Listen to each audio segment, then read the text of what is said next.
take the point system out of your head. When I just focus on A-stars.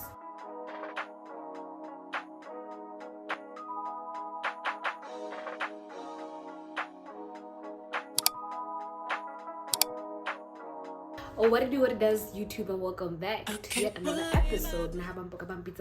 And you know who it is. If you are a returning subscriber, I just want to let you know how much of a gorgeous wholesome you are. If you haven't subscribed to my YouTube channel, make sure to click that red button, or while you're at that, don't forget to hit that notification bell. Anyway, I know I haven't gone for too long, and you're just there like, heaven, revamping gaga. So this is my first week. Let me just introduce. That's like a little sit back and relax. Okay, this is my first unit. I showed you guys from the last vlog. This is the Love Me hair. I love the quality so far. I love the lace. Maybe if you see it, I'm too close to you guys. It shouldn't be showing. It's a glueless unit, and I love the curls. It's uncomfortably short, and it kind of makes me look mature, but I don't mind. For my first unit, I think it was a good purchase. I wish I would have bought maybe like some little more inches, but that meant a lot of more money. But I just wanted to know if I can trust Love Me. Is it gonna scam me or what? Birthday unit. Yeah, 21. Guys, I'm gonna be 21. And as you can see by the title of today's video, we're gonna talk about all things and everything. How I got here, how I'm in the US, what happened, how did I get here, like every single thing. For the first segment of the video, I just want to explain my story, tell you guys my story, because a lot of the questions come from how did you get here. So I'm just trying to clear that out first as to already how did you get to the US. Okay, so from a very tender age, I think when I started my high school, we call it Form 1. Other people might say it's a grade 8, whatever. Our system calls it Form 1, so we're just gonna stick with Form 1, right? I went to Form 1, and for some reason my mom wanted to take me to a government school for Form 1, and I'm like, honey, and my dad was also there like, girl, come on. Girl, guys. Very funny enough, not that anything is wrong with that, but that was very scary for me at the time. Okay, but in starting my Form 1, I got to learn about the Top Achievers Scholarship, which is the government sponsorship, right? Or scholarship rather.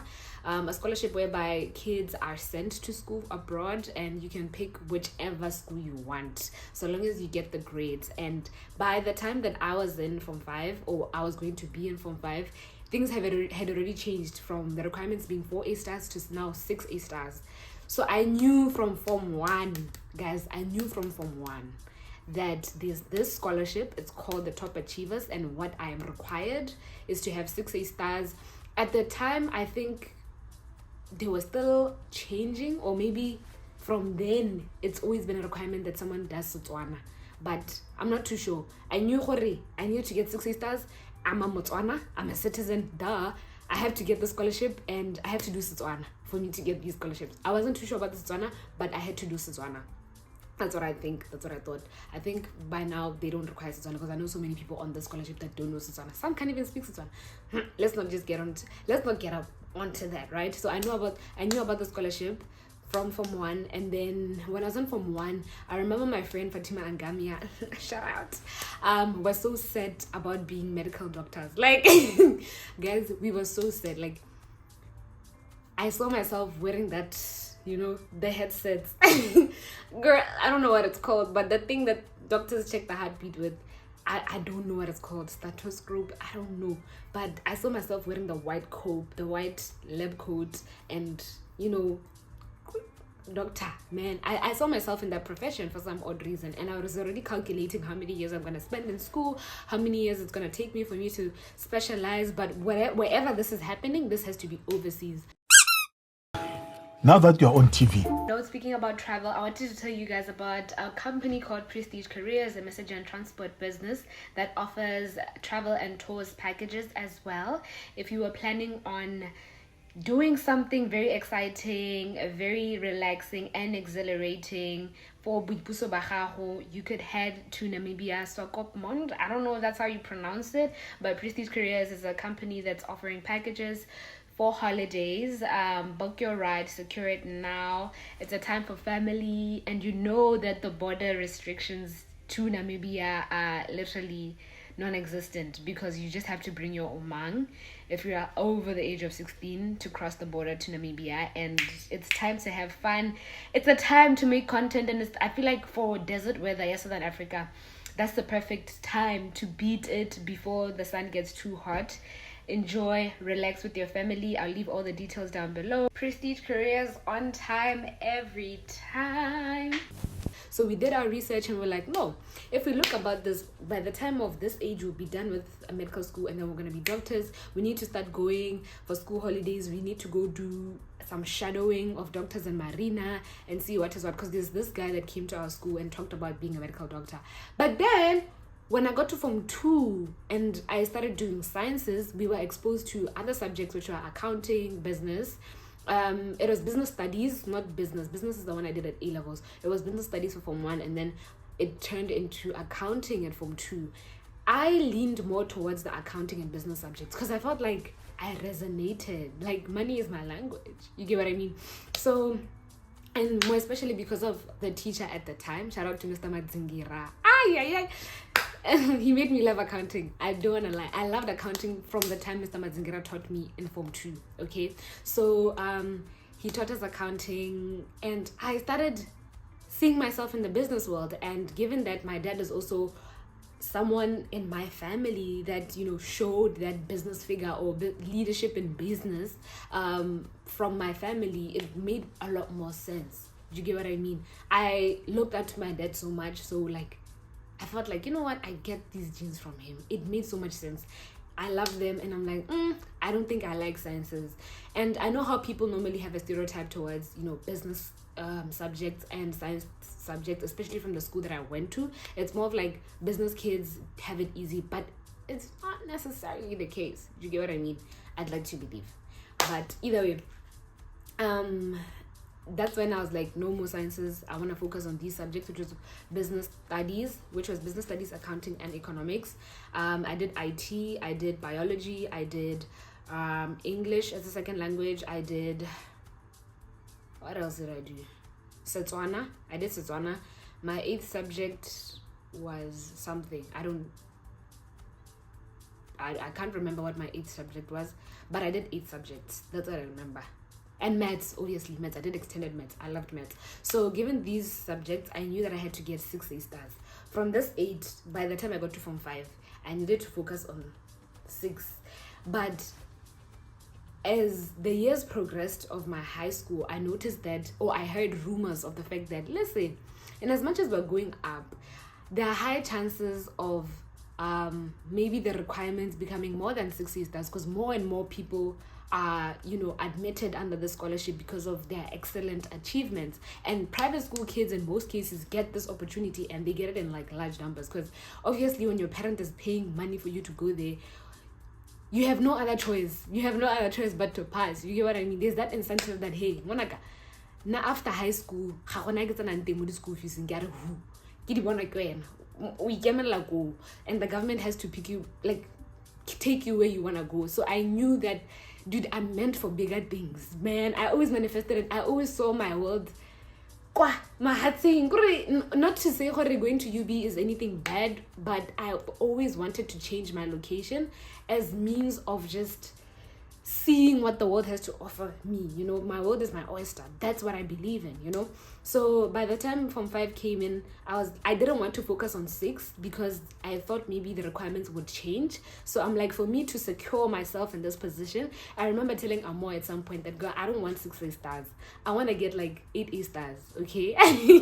I want to get 8 A stars. And this was before the group before us was in Form 5, because the group before us really did exceptionally well. And then there was our group that like, yay, it raised the bar and took it to the other level, okay? But before that group that we were able to see other students make it, it was just my idea, I'm not going to focus on the best 6, I want to totalize, okay? So I got to Form 5. Form 5 was a bit of a rocky start for me because of, like, you know, family. I mean, my family was just going through a very hasty situation economically. My parents were getting divorced, but it was a long time before my parents were getting divorced. But I was going through a lot from back home, right? So I channeled all of this pain, this anger, which is not a good thing, but in this case, it helped me get my scholarship, right? I channeled all of those emotions into, do your work. I was just on tiro, skolo, attack. We need the scholarship. Like, we're not playing. We need to go abroad. We need to leave this problem here and go abroad. So for me, it was an outlet. Academics were an outlet for me to study, to grind harder than ever, unapologetically, to secure myself a spot in that plane. Okay, so from 5, I do my mocks. My mocks didn't come out as well as I thought they would. I think it was because when I reflect back at it, it's because the first term I did well. I don't want to lie, I did well. I think for most of my subjects, they were just ranging around 80, 90 there for English. Like, I was just around the A's. Most of my marks were 80s. Do you get what I mean? So, because I did so well for term 1, and term 1 is not a lot of material, I shouldn't have boasted so much. It affected my term 2. Like, I didn't focus as much because I thought maybe it comes easily. It's just second nature. The mocks came and took me from that glorious time that I had from term 1 to marks that don't necessarily reflect my capabilities. Let me say that. Like, I went from A's to B's, a C there, an A there, an A there, but mostly B's. Do you get what I mean? At all. I started grinding harder than ever. It was so bad to a point where I remember I was studying and I had a panic attack because I'm like, Moradi, if you mess up, you will never, ever see this ever again. You won't even smell top achievers. You won't smell it. It will be gone. Got a chance at like how one. This opportunity is only gonna come once. And I was studying. I'm like, imagine you failed your mocks. What the hell? Shoot my hair. I will never forget the day I got that panic attack. I've never had a panic attack in my life until that day. Okay. My chest felt so constricted. I was breathing so fast. My heart was racing. I felt cold. Like, nothing stressed me like the thought of top achievers slipping away from my hands. Okay, so I channeled that. I studied because my friends did well as well. But I felt like to my standards I didn't do well. I studied. I didn't listen to anyone who says, yeah, I didn't study. I grinded. From the day I got my report from my mocks, I grinded. I never showed my parents my results from my mocks because I felt like it was too embarrassing. It was too embarrassing. And I know my parents, I'm just that child that was never pressured or didn't require much pressure from my parents, so they didn't necessarily pressure me to say pasa bala. No, like I was that child with another pressure. I put it on myself because I'm too focused. I'm that type of kid, and I feel like it's one of those qualities that sparks discipline in your routine and how you prepare for your examinations or things that really matter for your life, like that. So I grinded hard. Come the actual exams, I did what I did. I left everything into those papers for that month that I was writing, October, November. That was in 2021, right? January, the results come out. I did a whole results reaction video, which I think you could check out. It's pretty cool, very inspirational, I think. I still look back at that day and I'm like, what the hell? You got 70 stars?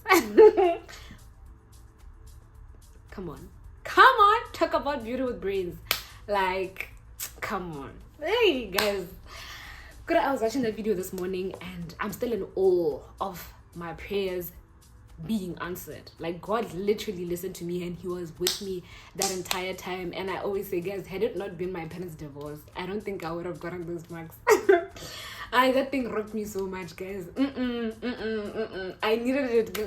Okay, that's probably so horrible to say, but I needed it for me to have gotten to the position where I was in terms of my academic scholarship, the scholarship that I've gained. So what did I do after getting the scholarship?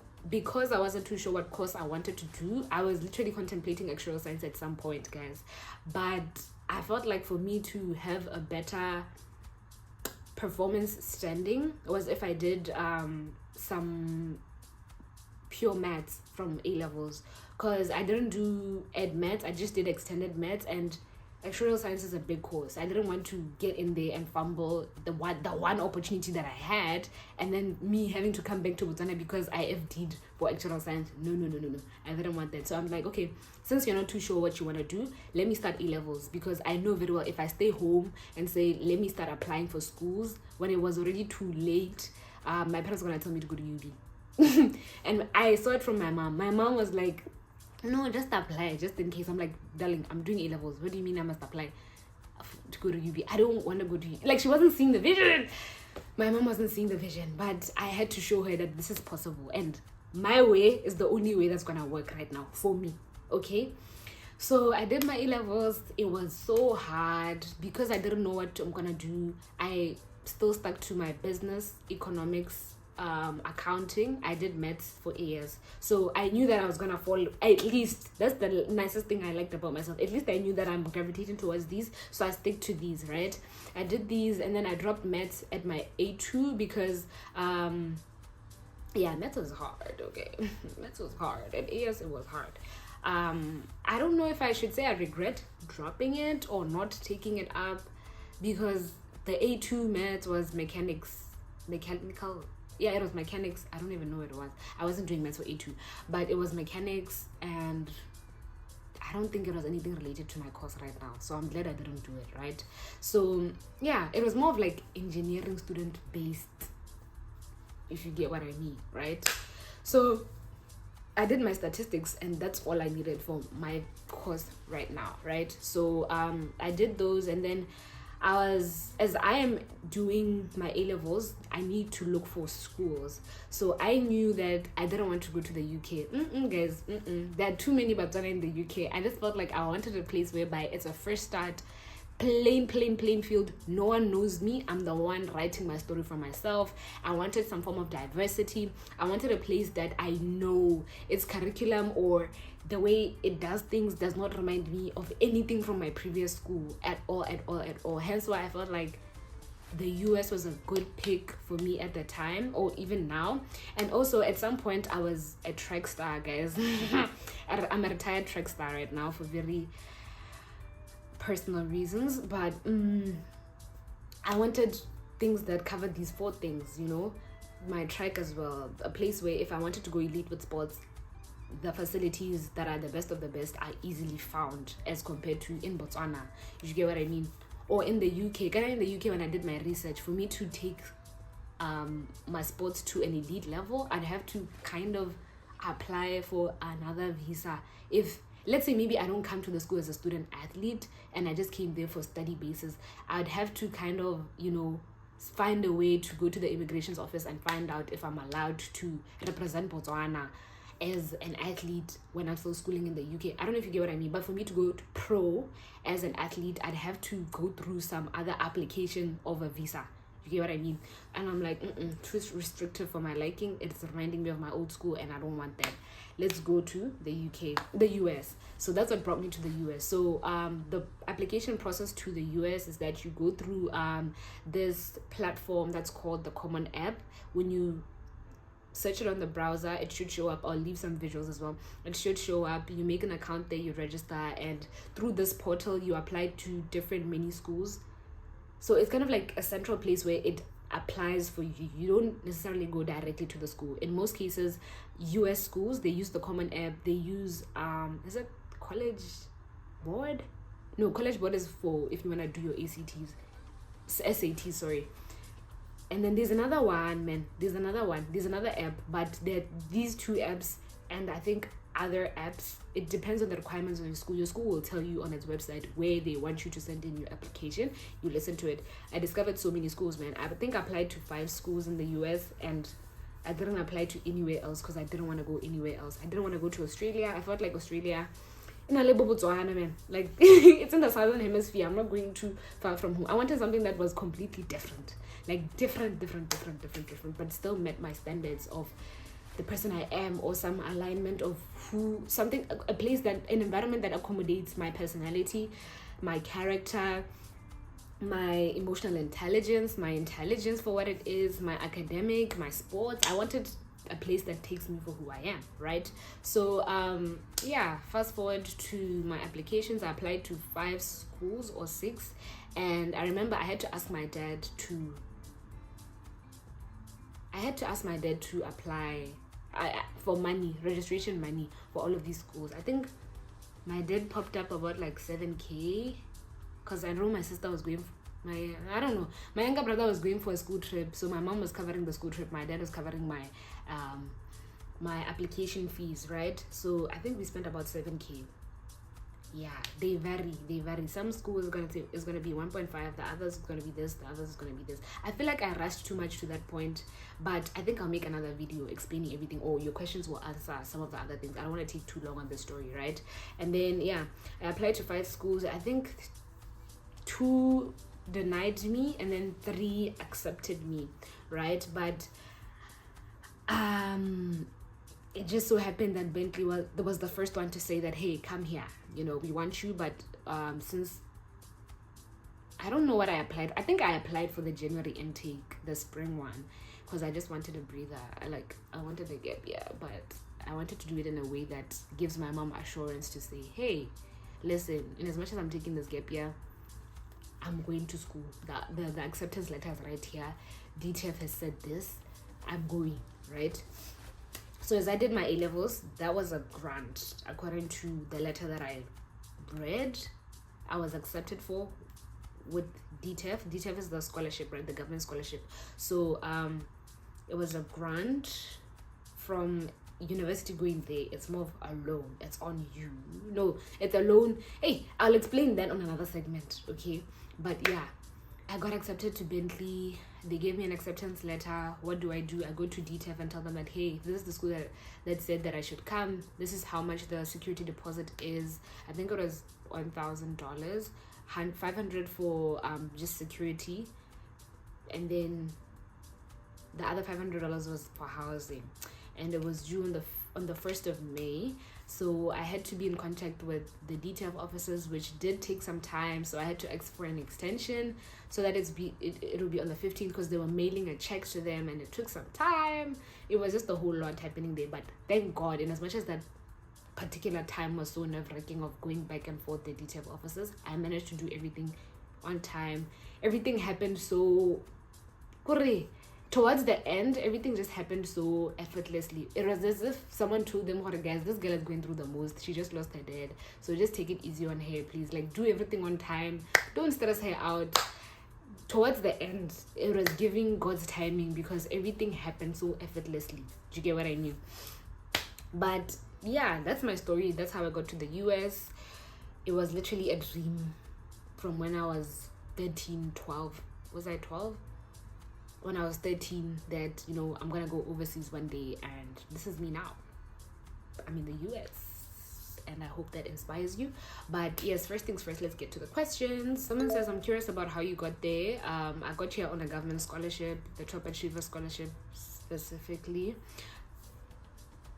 Yeah, man, I applied for a scholarship and then I got accepted by the school, like I just said, and that's how I'm here. Someone says that, what are the requirements? And I wanna go for engineering. Fave YouTuber advice. Oh, thank you. I'm sorry guys, the laptop is all the way there and the light is connected to it, so I'm gonna be back and forth. Someone says that what are the requirements? The requirements vary as per university and as per your course. So when you do your research, find out the universities that are within your field, right? Like how I'm in Bentley University. Bentley University, when you search it up, it's a very prestigious business school.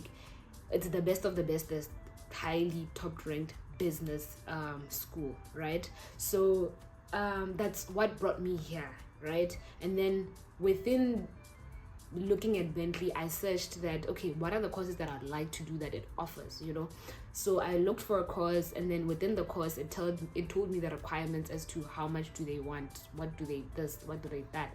But with me, I already had A-levels, and I did good for my A-levels. So I can't remember the requirements per se. I didn't need to do SATs. That's what I liked about Bentley, and that's what I liked about the Common App portal. You can literally filter out the universities that have too many requirements that you feel like you cannot,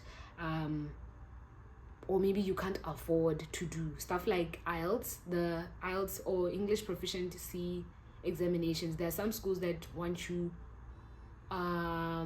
without them, provided that the course in which you did, maybe your BGCSE or your IGCSE or your A levels or your IB, was taught to you in English, and that's more than enough for them. So those are the requirements. Like, just go to the specific university, search it up, it will tell you what they want from you. They want how many points, how much of a GPA, or maybe they wanted you to have done certain classes, and they probably want a proficiency test.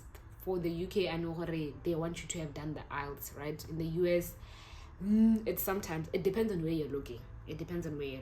Right? And what course are you doing as well, and the school itself. So I can't say these are the requirements. Like, you'd have to look at the school that you want to go to, or maybe select 5 schools that you see yourself going to, and then look at each one of them. What are the requirements? And also another requirement is also, are you able to pay the registration fee, right? I'll talk more about that. Let's go to the next question. Someone is asking me if DTEF accepts only sponsorships for 6A stars, and what about if you got 5? And they say that how much is your allowance? So yes, DTEF, for the top achievers scholarship specifically, you have to get 6A stars.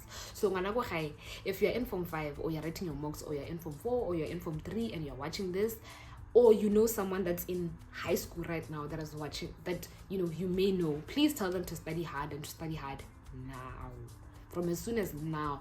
You see, I'm saying this before the mocks come in. Can I get a mock? It's June. It's probably pre-mocks by now, but you see, I'm telling you this now, and I'm gonna release this video before you write your mocks.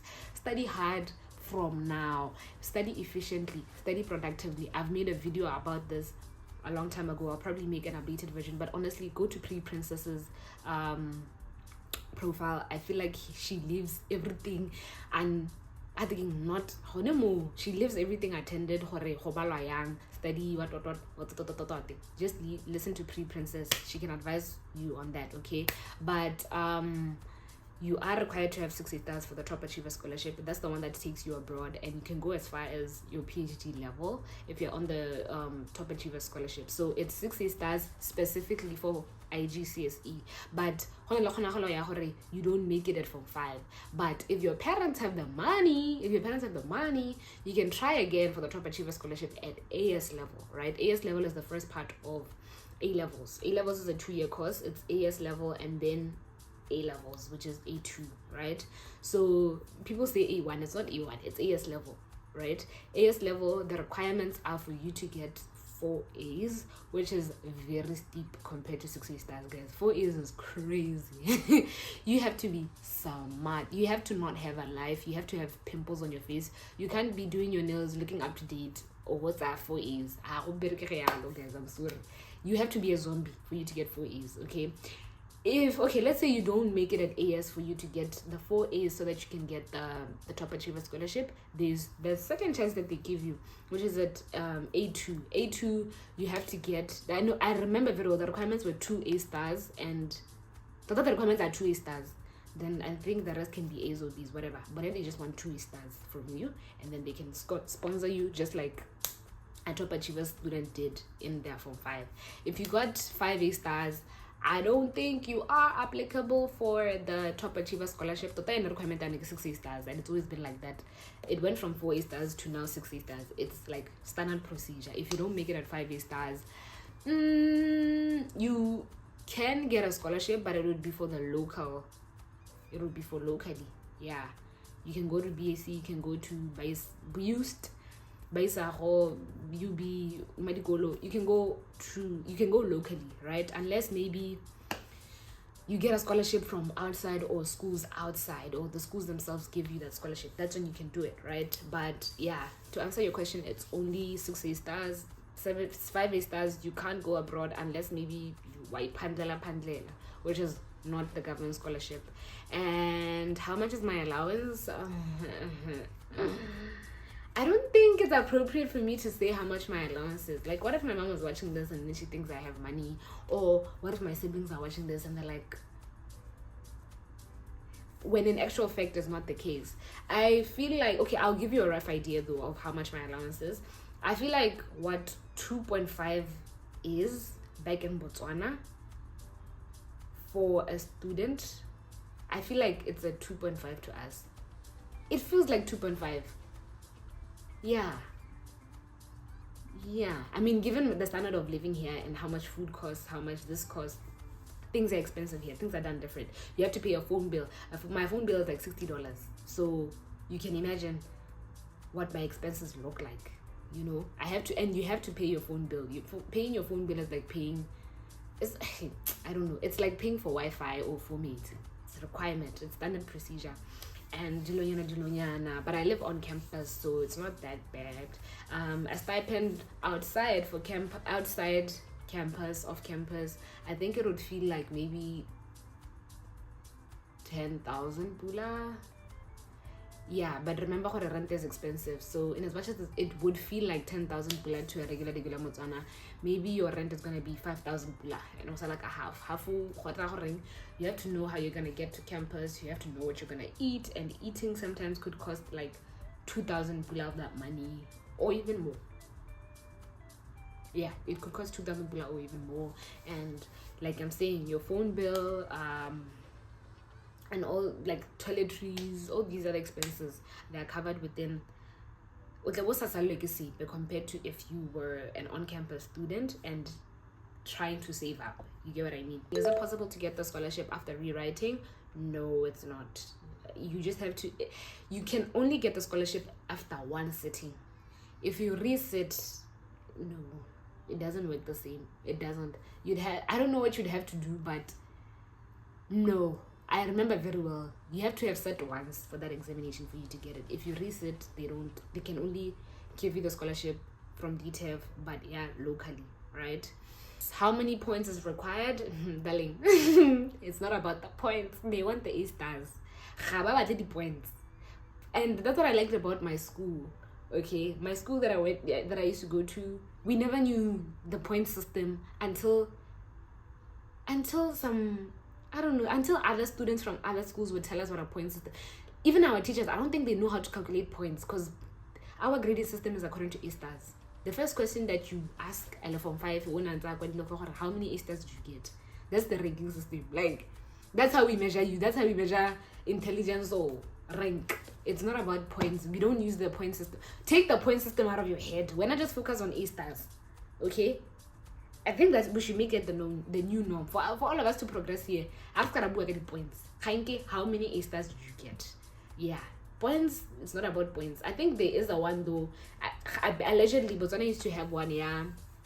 Russia and China, whereby kids with 48 points could go on, fully funded scholarships there as well. But I don't know how that is going right now, because he's already on there. The requirement was that you have to learn the language for the first year, and then that's what determines if you're gonna proceed or you have to go back home. If you fail the language, you go back home. If you continue and you learn the language well, you pass the language. That's when you can start your course. And which scholarships are available? To be quite honest, I don't know of any, but I swear to God, if you go to Pretty Princess's videos, she will tell you about all of them. There's a top achiever scholarship, and within the DTEF offered ones, there's the elite one. Elite one is for sports kids, or student athletes rather. These are people that have been representing Botswana in national teams and all of that. Youth people that have been excelling in their sporting codes and have really good rankings and standings within the sports, have been representing Botswana well. So they back that up with their academics, and if they're the best of the best within their clubs or within the national teams, they are sponsored as well. I think with the elite one, it's kind of tricky because they only take 2 students. Yeah, they only take 2 students every year per sporting code. Like chess, athletics, tennis, and badminton. It's gonna be 2 only. So it's a survival of the fittest. You can understand that. And some people might say that it's kind of political how people get their scholarships there, but for you to be on the safe side, just get your 6 stars and you know you're secured a seat in a plane for yourself. Oh yeah, the other scholarship that's available, apparently it's the Botswana one, but it's very rare. So I don't know if it's still there, because I also used to think that I want to do a Botswana scholarship, because I don't know why I thought about it, but it was just a thought that crossed my mind while I was still in Form 4. The Botswana scholarship is so rare. It's so rare. I remember I was asking one of my cousins, while the engineer, what, oh, can't do it? These are post you or this advertise you. So the Botswana one, I know that its requirements is that you do a course that they want you to do, right?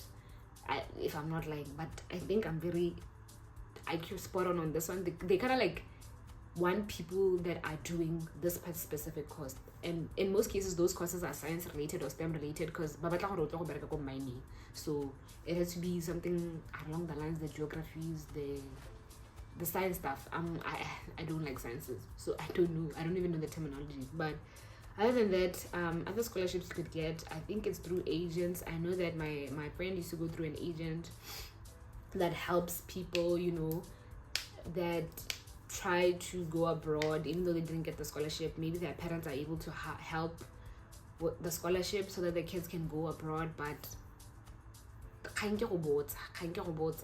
agency, but if she allows me, I think I will put up her number on the next video that I make about the scholarship. Someone said that they're currently studying software engineering and they'd like to do their masters abroad. Are there any scholarships for going abroad at their masters?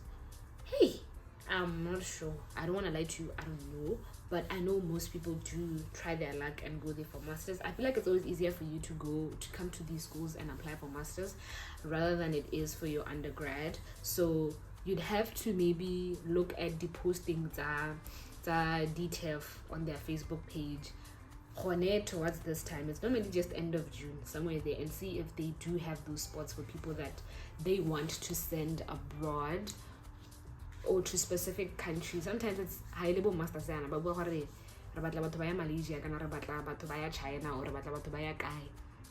for their masters. So I don't know about that one. You'd have to go to the DTEF offices and ask, but sometimes you might not, I don't want to say meet the right person, but sometimes you're likely to not meet the right person. Let me just say that. Or someone that won't explain to you simple. Hey, I don't want to say anything bad about these officers because they're paying me well. Okay, they're paying me well, and that's all that matters. But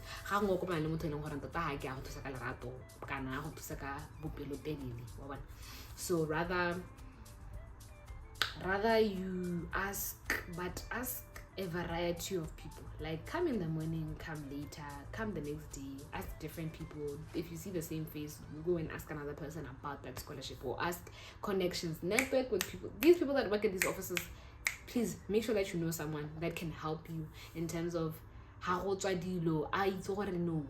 there's someone in mind that they can help, you know. Someone says, is it costly living abroad? I'm talking about maintenance and is it shopping, maintenance, shopping, etc. Of course it is.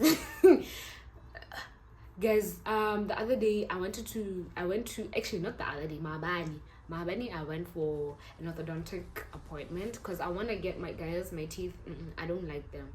I know that I have to get braces at some point, but I went there for Invisaligns, and tell me why these guys were like, it's $7,840 to get Invisaligns for an 18-month treatment. I mean, obviously it's not 7,840 up front, but I can divide it by 18 months, right? But it will be $400 every month, and I just felt like that's stupid, that's crazy. And for me to actually hear this amount properly, I'm like, let me convert it. Tell me why Google told me that it was 103,000 pula in Botswana pulas. So things are really expensive. Maintenance is expensive. Nails, to get your nails done here is it costs $60, and if you want your toes done, it costs another just about $50 or $60. In total, it's $120. Getting your hair done, getting your singles done here, apparently it's $500.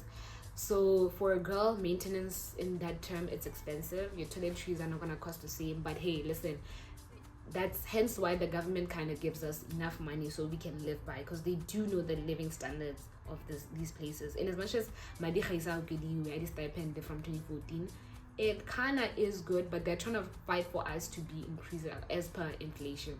But given how prices have been going up and where you have been staying, because I live as part of Boston and surrounding areas, Boston is expensive.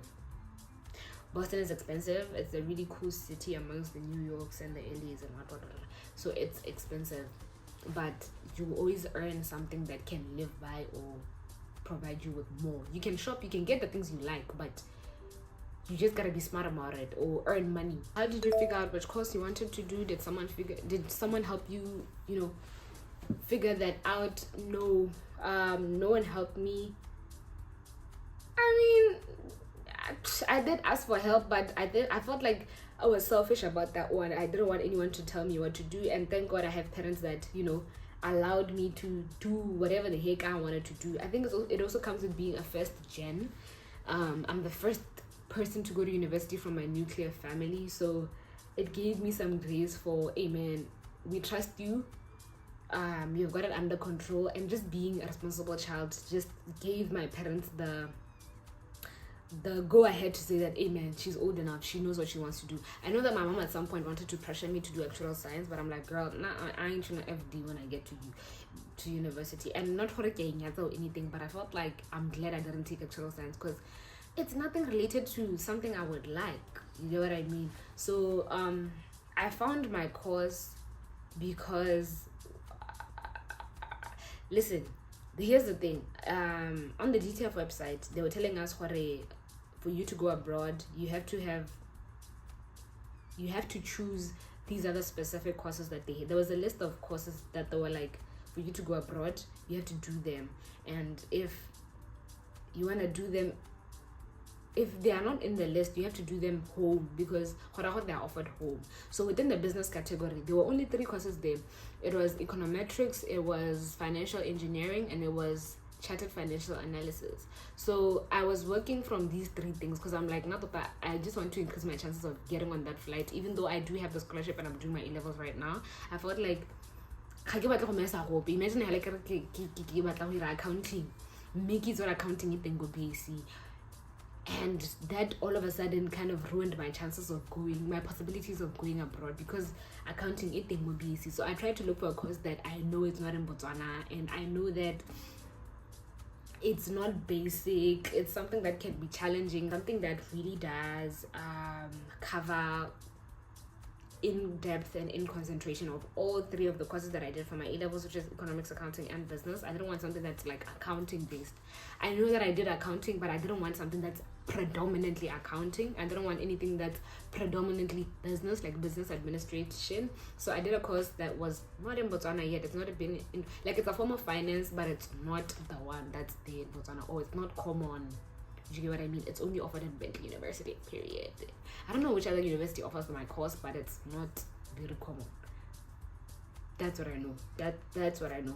So that's what helped me pick my specific course. I went to the university, and I saw what it offered, and I liked something, and this something kind of,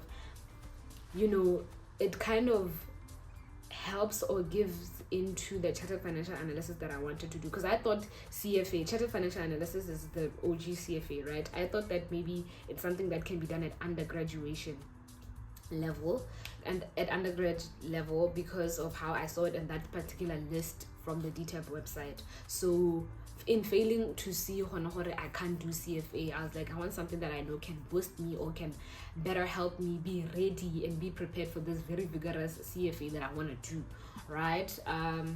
That's what inspired me, and I like that my parents trusted me and allowed me to just run away with that choice and be selfish in this term. Between Legae, Marapula, and LKC, which school do you recommend for A-levels? None of the above. I'm joking. I think Legae has proven, I feel like every year its statistics get better. I won't lie. Like guys, like numbers do get better, and it's more of like quantitative passing than it is about qualitative passing. And Marapula is also good, especially when it comes to placement in universities. When you're a university student at Marapula, they help you go through your university applications because they know that this can be so overwhelming for you. So they provide the resources to help you in terms of, I guess, allocating staff members that help you specifically with, university applications, essay, because when you go to the US, it requires so many essays, personal statements, what to do, what to prepare for, brace yourself for this when you get there, what type of climate are you looking for, which industry do you want to be in, what's the best place to study in for that particular industry. I heard that Marapula is really good at that. LKC, I don't know much about LKC. I don't want to say much about it because I don't know much about it, but I think the safest bet would be Lehigh and Marapula. And also there's a school called Alnur, guys. That school is really good as well, but I feel like if you are if you have, if you want to do more stuff like athletics or supplement your schooling your school with something else, don't go there. It's meant for academics. If you know what, you're not focused on anything else but your grades, go to Alnur. It's really good. It's exceptionally good. But for that extra help of universities lessening the burden for you in terms of application and knowing more, gathering that information and knowledge, Marapula is the best, and then Lehigh is also good. Someone said that, hi Moradi, how are you? I hope you're doing well. How is university going? University life is I love it because I feel like I grow and rebrand, re-strategize, reset, and I like growth, I like change. I've been loving it so far, and I wouldn't have been as far as I have been in university or in this beautiful land if it wasn't for therapy. Like I need to make another video when it comes to therapy. Therapy really helped me transform from coming from Africa or coming from Botswana, a third world country whereby things are different, things are the opposite in America, and you do get homesick, you do get lonely, you do feel like the distance gets to you, and you do sometimes feel like you can't function without your family, especially if you're family orientated like I am, especially if you know that you left unattended business back home. It takes a toll on you. And for anyone that's planning on going abroad, I'm gonna make a video about how painful it gets, and I don't think it's meant for everyone. I swear to God, I see why people come back because of mental health issues, because it's not easy. It's not easy, and only you have yourself there. That's what I've realized about schooling abroad. That's what I like about it either way as well, because it really helps me, dig deeper in my personality, dig deeper in my authenticity, and it helps me dig deep in my perseverance to say that I've disciplined myself to staying committed to my goals and completing my mission on this earth. But yeah, that's how university has been going. It's been a learning curve after learning curve, and I'm always ready for a challenge. I'm always up for a challenge. That's what I like about it. Someone is basically asking if my IGCSE grades had to be off the top achievers requirements, and did my A-levels also have to be the same as the ones required for you to get a top achievers? No.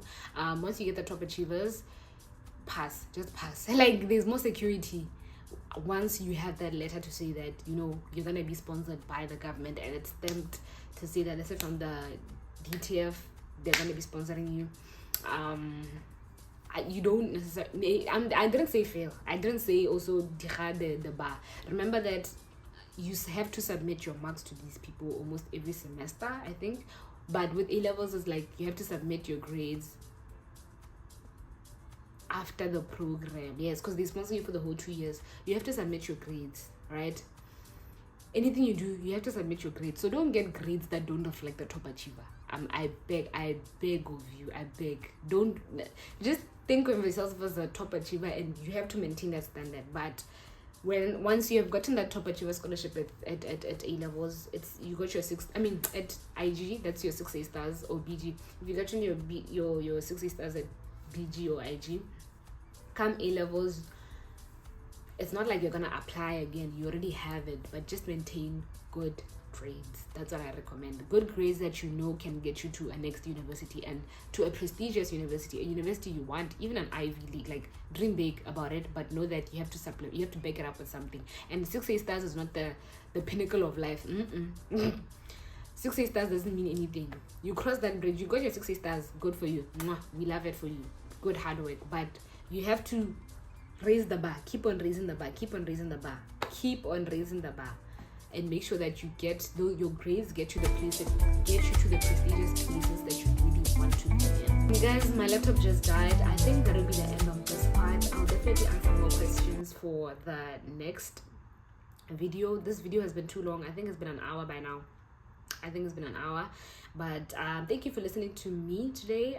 Thank you for the love and support that I've been receiving on this platform. We're trying to get monetized, guys. Damn, even my light went off. But tell a friend to tell another friend, and stay encouraged. If you are in your high school, dream big. Your dreams are very valid. Your vision is very valid. Supplement it. Put in the work. Don't just daydream and say affirmations. Put in the work. Live up to the person that you want to become. Okay, and supplement it, back it up, behave and move like the person you want to become. Okay, I'll see you next Tuesday as per usual. I'm so sorry, but the video had to end right here. I'll answer more questions for the next video.